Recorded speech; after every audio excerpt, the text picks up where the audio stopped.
Oh, hi, my name's Tom Chudleigh. I'm here in Milton, Ontario, where I've been for 61 years, 63 years growing apples.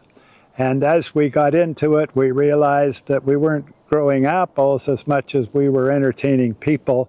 So then when we got into Pick Your Own, we really began to motor and understood which way we were going. We were closer to Toronto, and my father sold the acreage in Mississauga. So we came up here with nothing but money.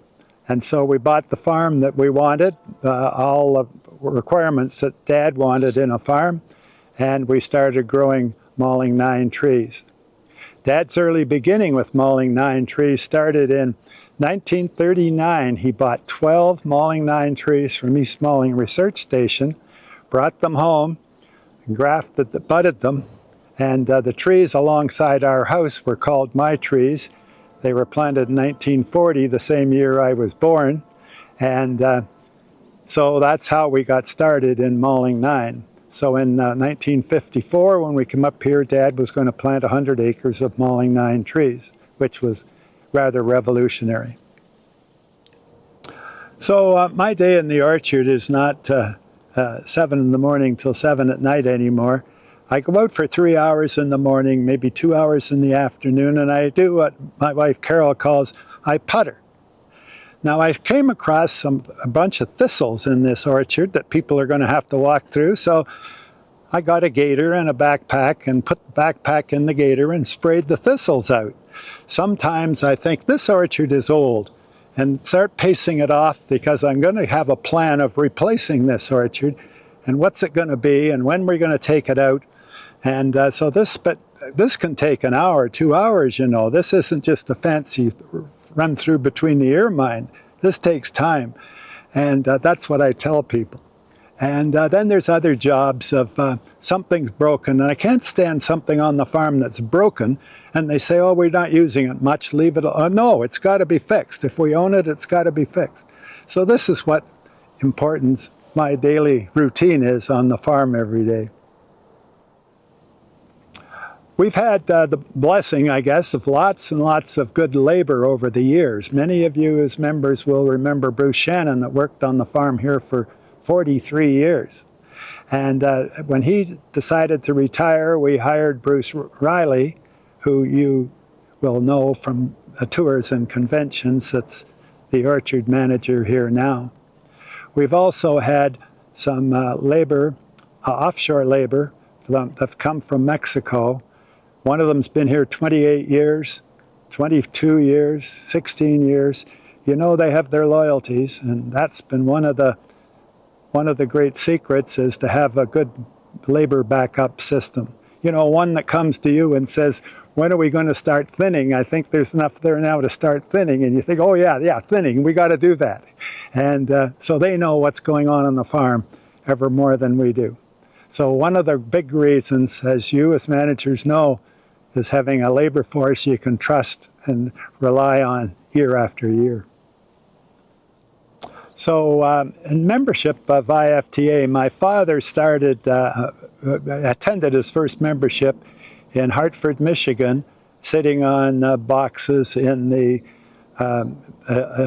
Hilltop Orchard Storage, as many others that are talking in this series did. And I didn't make it till 1961.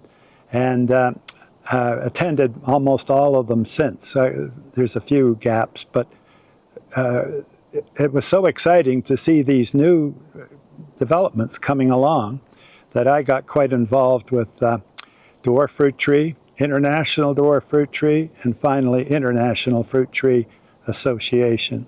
I was president in 82 and 83, which was pretty exciting. It was a time when we left Michigan every second year to move the convention around and attempt to pick up membership because we were financially stressed in those days and we needed more members. So that was an exciting part of my life, and it has been yearly since then. So attending summer tours, but especially the winter tour to get long-term ideas has been a mainstay of mine in my farming career. So membership in IFTA is always a question. You know, when things are working well, you think maybe I won't do it. Let me tell you why I'm always been a member. Is that in 2018 maybe, we were in Italy. And we were in an orchard. They left the apples on because of a yield problem, yield experiment. And so help me, they said they had so many kilograms per hectare. And I wrote it down, not knowing how much that was. I do know I could look through the row and see the label on Leighton Martin's jacket. But looking through the row, later we figured out the yield, and it was 1,200 bushels per acre. And this was a tree that was skinny as can be. You could look through and read a label. That's when I had my epiphany. I thought, now there's something here about growing a small, narrow, tall tree. It was called a super spindle, even tighter than Terence Robinson's slender spindle in New York was. And that's when we came home and we really got into yield and also the quality of the apple. If you want to grow a 3.5-inch fully colored apple, you need a super spindle. That's the only way to grow them. This round tree has got too much shade. It takes up too much space. Sure, you got to sign a big check, but that's once in 25 years.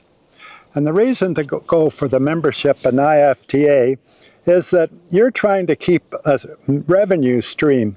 Let's say you're selling $1 million worth of apples. Okay, $500,000, $5 million.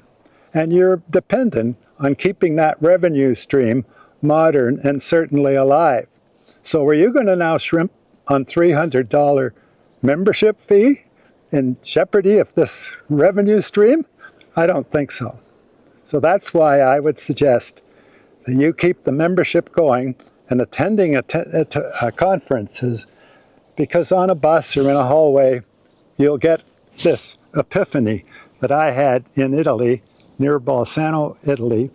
And it was 2018. So at Chudleigh's over the years, we've changed our planting of orchards quite a bit. Right now we're on to what we think, of course, is the best we've ever had, and that is planting trees as these are at 18 to 20 inch, 24 inches, 20 to 24 inches, depending on the variety, growing them hard for 3 years, bending, cropping, or doing what we can to get the crop on the 4th year, which is not usually difficult, and then holding the tree in the position. After 3 years, it's up to the 10, 11, 12 feet. So we've got a massive structure there. We don't want fruit in the first 3 years, because once a tree starts to crop, it's very difficult to get height. And when you've got a skinny tree, you need height. And so if you leave it alone till you get the structure built and then have the apples, you get these large fruit, fully colored, that the consumers in our pick your own main sales reason take a bite of an apple and it's chin dripping juicy. You know how it comes off, just that big first snap. And that's in front of a very large 3.5, 3.25, 3.5-inch apple, fully colored.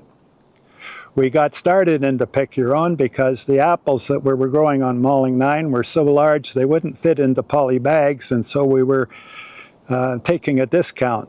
Imagine taking a discount for 3.5-inch fully colored apples of Malling 9 back in the 1960s, and that's how we got into pick your own. And that's when we began to see the light, that they were wanting to buy these sensational sized apples, to the point now that we are charging admission to get to the farm.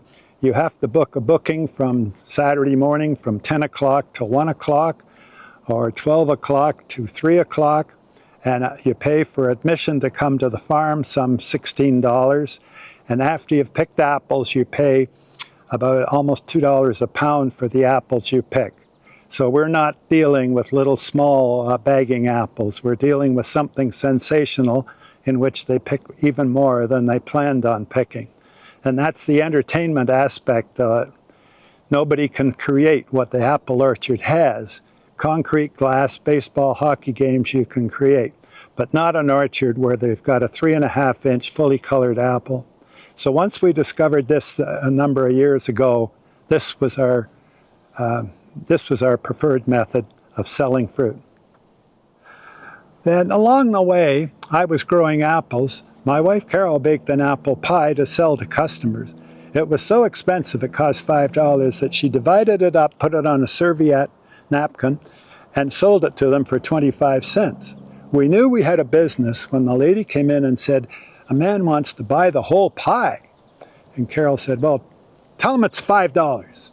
And she came back in and said, "He wants 2." Those were the days when $10 was a lot of money. So that's when we kind of got the idea, maybe we knew something about baking pies that they didn't. And of course, like a business, when it starts to grow and it's got a customer base, it grows well. So we were making these pies, but a pie in the house, you do a slice or two today, and it sits there, and you try not to eat it, maybe. So we created, designed, and got commercially serious about an apple blossom that was folded up with the apple inside and the pastry folded. And it's called Apple Blossom. You can get it in stores, Walmart, Kroger, Costco, all the stores that we sell to today. But it really took off to the point that we're selling it in a couple of different countries. And that's the business that my wife did in the house one day when I was out growing apples. I was really working. She was making a pie. So now what the result of this is, I don't know how many million blossoms we make a year. They don't tell me. And we have a 140,000 square foot bakery factory that we make this produce at. So don't neglect what your wife is doing or one of your kids wants to do with the farm. It may end up being way more important than you in your growing of apples. Not that that's not important, but it is a sight that you should keep in mind.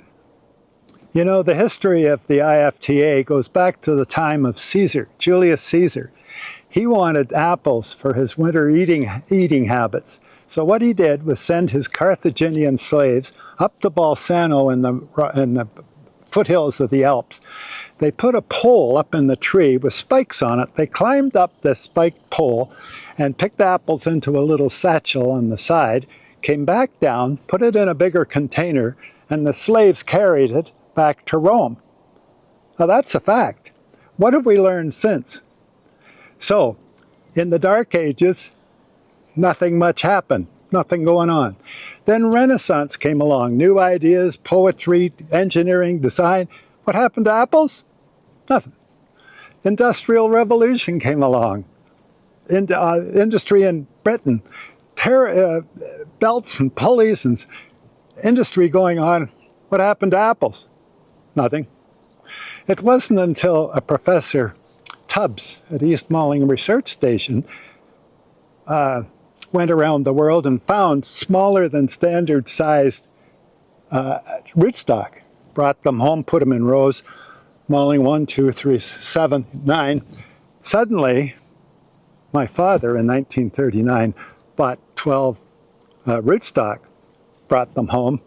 But suddenly, there was an interest in smaller than full-size trees. What happened?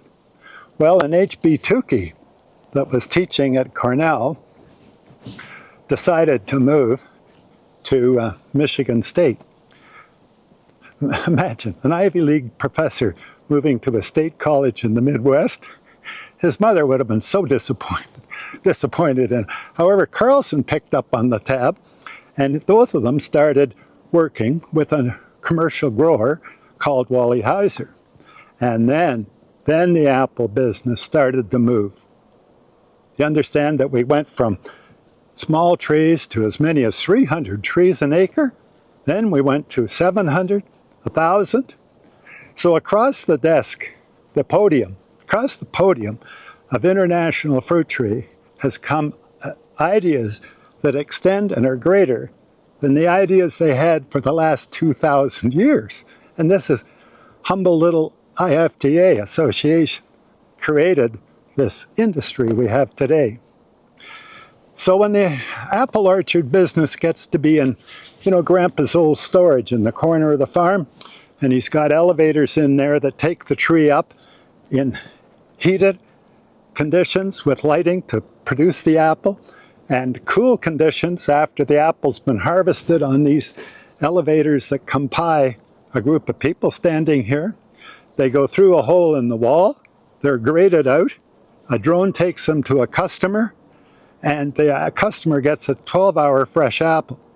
Now, when somebody comes up with that idea, it's going to come across the podium of the International Fruit Tree Association. I know that for sure. So keep your membership up, and you'll be involved.